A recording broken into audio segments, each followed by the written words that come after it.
G'day guys and welcome to Raging Rhino. It's time for episode 15 of season 3 of The Bad Batch, the final episode of the season and the final episode of the entire series. They've got a fair few questions that they actually need to answer by the end of this episode. And of course, we do have the longest episode of the season running at 50 minutes long. So, of course, they've got plenty of time in this episode to be able to answer those questions. So what are some of those questions? I think as a minor one, they kind of do need to answer the question to who is the clone assassin.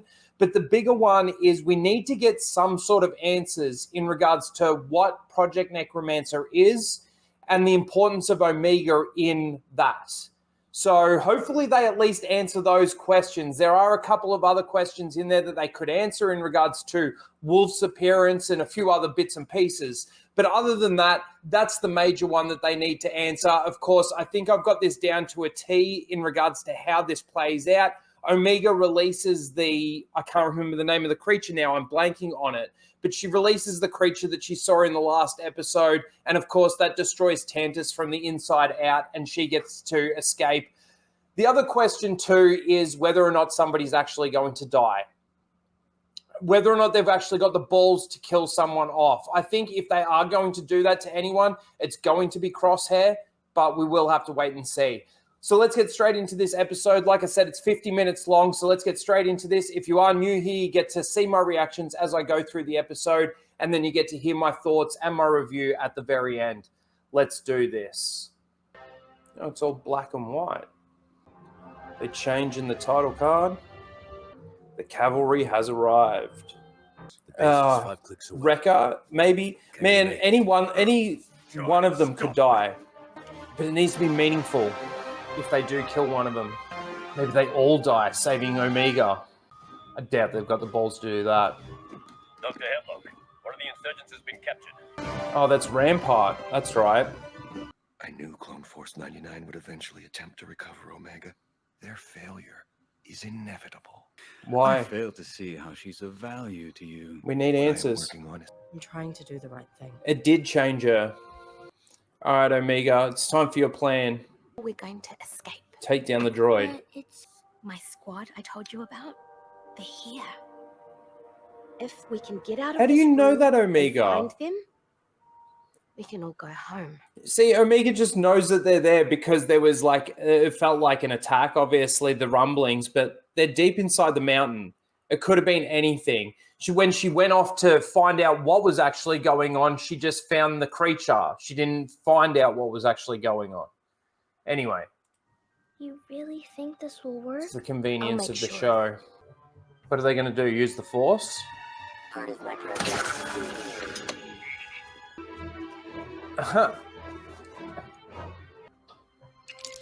Again, she's going to go down there. Hurry. Why don't you have cameras in here? 39. I asked you a question. Look in the rooms. I should remind you.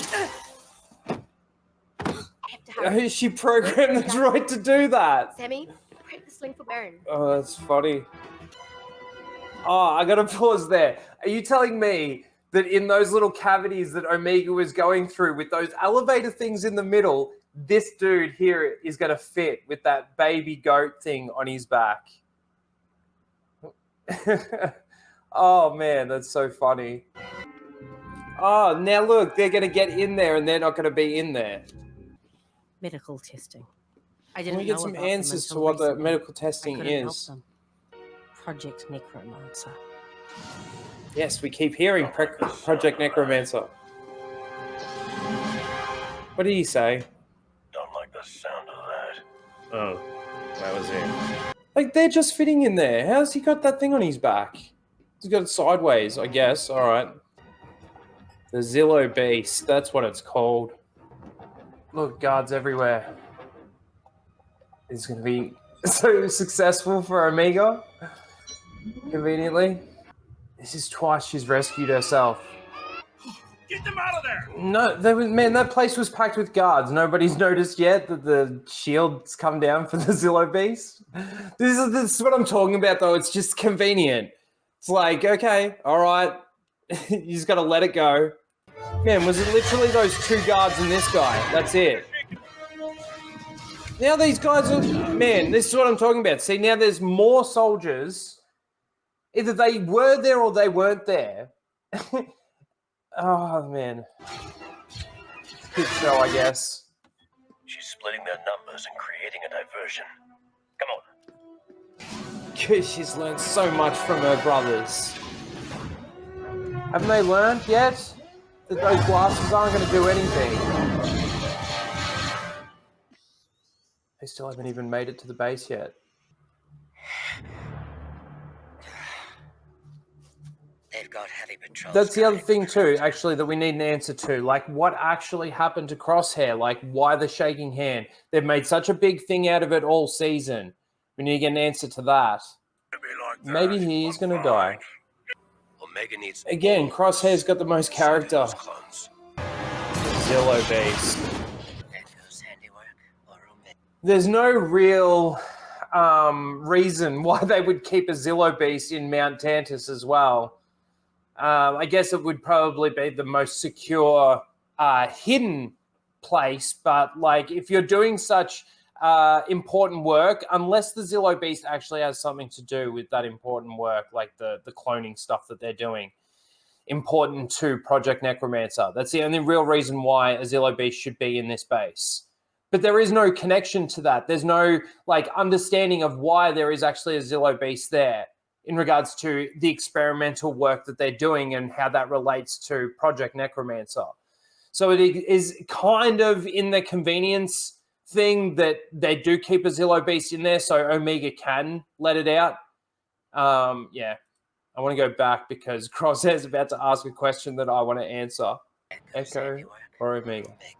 Omega. Yeah, they know. They know she's amazing. Omega, so amazing. All these kids have to survive, right? Someone's got to die. We haven't seen the clone assassin at all. I don't think we're going to get that answer. This is a new clone assassin. These are all the clone assassins. Hang on a second. Is that Project Necromancer? Like, he's just unleashed the clones? Wrecker seems to look alright now. But they didn't have a med pack for him. Oh, you reckon these are clone assassins of Crosshair? That's what they did to him, and that's the reason for the shaking hand? They're all Crosshairs. Oh, maybe not. They're all different. Oh, they're in trouble. You should be more careful with your shooting hand. Did he chop his hand off? Jesus. Did he kill him? You'd think he'd kill him. We're getting an escape, but we're not getting any answers. Yeah, but we must hurry. Man, that was so quick. That was so quick. They were just in the hallway. If I go back 10 seconds, 20 seconds, 30. Okay, so they're in the hangar somewhere, and they've just said, after seeing the rest of Clone Force 99, that they still need to find the children. And in the very next scene, like, they get found, and it's Echo. Echo? Hey, kid. It's so quick. And You were helping us, Dr. Carr? I am, but we must hurry. She is a clone after all. Oh, isn't that sweet? Don't worry. Emery's taking you someplace safe. Do access all. It better not be the island. It better not be the island that they're taking them to, because if it is the island, like, that's where they found Omega the first time. That's basically how they got Omega to give herself up, by putting them at risk. So the place better not be the island. All right, they got the Jedi kids out. So they're going to free some of the clones, and they're going to create the distraction. Opening all the doors. Here. we can. Clones don't leave up. Okay, so I think what happens to the clones is they turn into those operatives, basically the clone assassins, the ones that can be transferred and made to strictly obey the orders. brothers behind. They've got nothing to do with Project Necromancer. I know you've all been Maybe. through enough. So Nalase is going to destroy all the data about Project Necromancer, but then somehow it comes back to life during the Mandalorian era. You can expect my arrival shortly. Oh, Tarkin's going there. All the blood. Tell me everything about Project Necromancer. Man, they're really teasing it, aren't they? It's going to be a trap. Yeah. Killing all these clones. Why would she have the gun sensor stun? How it could be so valuable. We don't hear any of the explanation. None. Not even a little bit.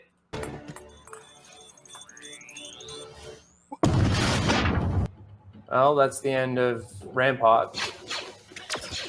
And all the research.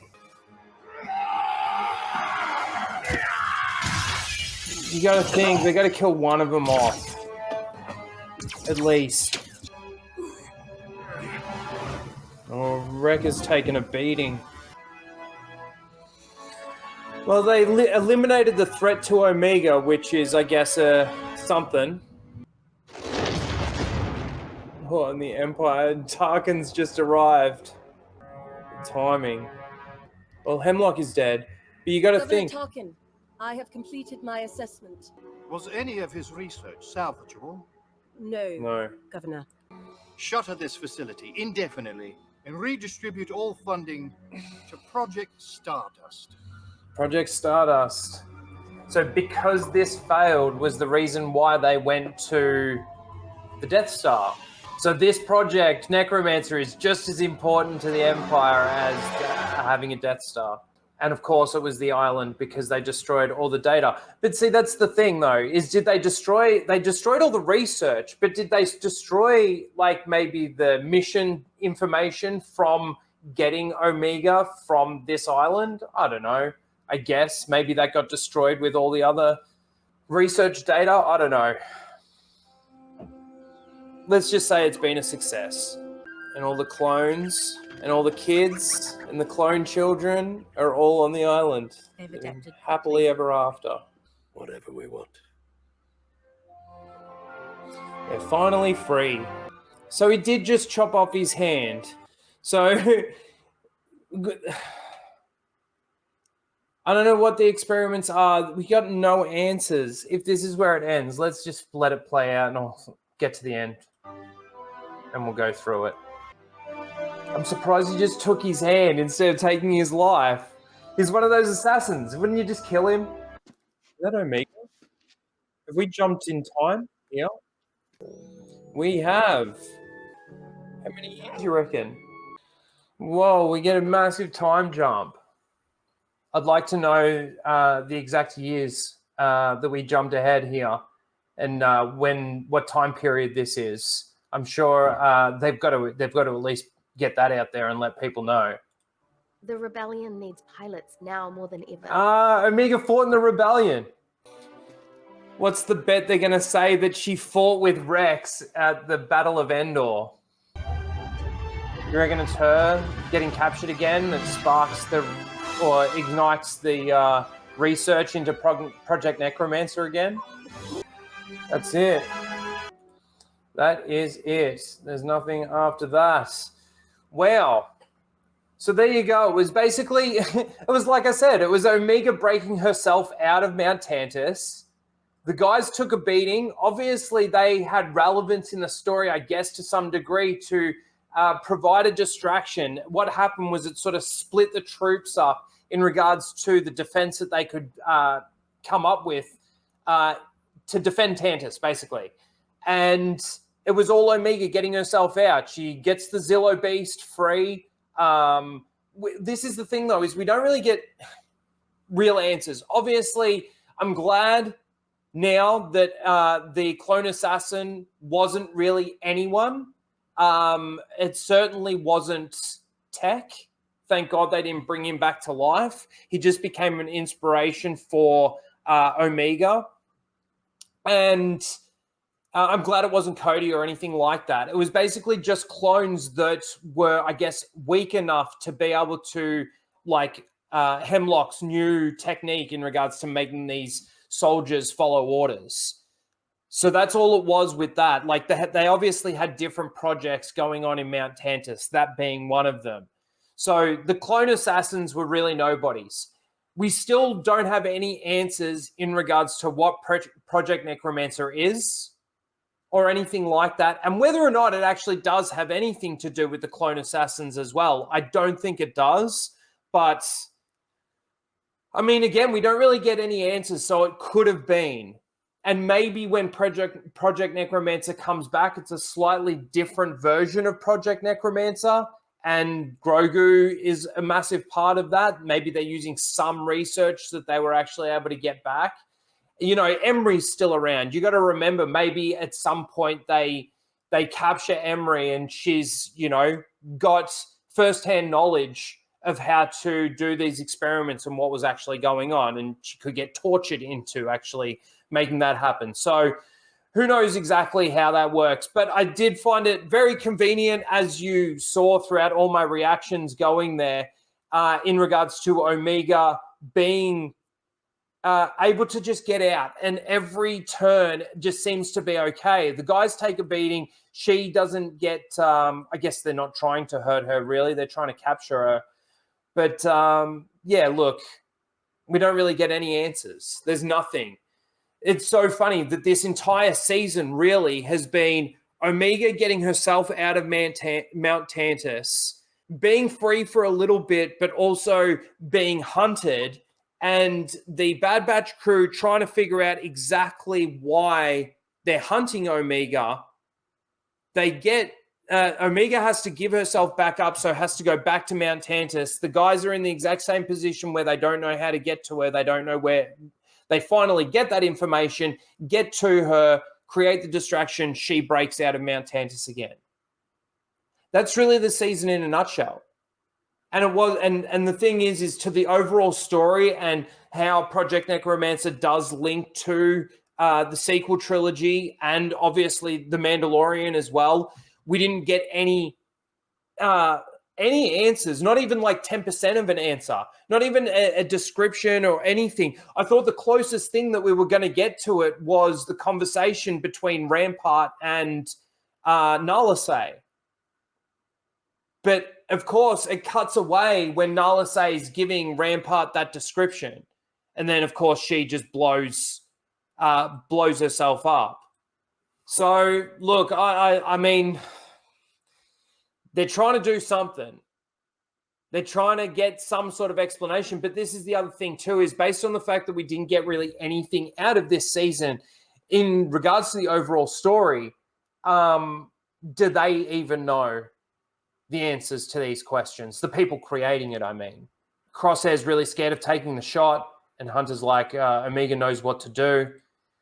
They successfully get her out, and, you know, the explanation is all the research got destroyed, so now instead of doing Project Necromancer, we're moving that to Project Stardust. Yeah, and they all seem to be okay. And then we get that time jump. And that's Omega as an older woman going off to fight in the rebellion. Who knows what battles she fought in? She was at the Battle of Endor. She was probably at the Battle of Yavin. She's probably at the Battle of Hoth. Just bring her in retroactively, like they did with Rex and, you know, Hera and a few others. Anyway, that's pretty much it. That's the episode. That's the season. That's the series. Completely done. The story of Omega and how important she is to the Empire and to Project Necromancer, and we don't get any answers to any of those questions whatsoever. Why Omega is so important. That's it. She goes off to fight. And like I said, maybe she does get captured in the future in one of these battles by the Empire, and it re-sparks Project Necromancer. I mean, who knows? Anyway, let me know your thoughts of the episode. Let me know your thoughts of the entire season, the entire series. What do you think as a whole? let me know in the comments below. Please don't forget to like, share, and subscribe. And we'll see you in the next video, which is going to most likely be a Tales of the Empire video. We'll probably do those because that comes out this weekend. Anyway, let me know your thoughts. Thank you for watching. Please don't forget to like, share, and subscribe. And we'll see you in the next video. Later, guys.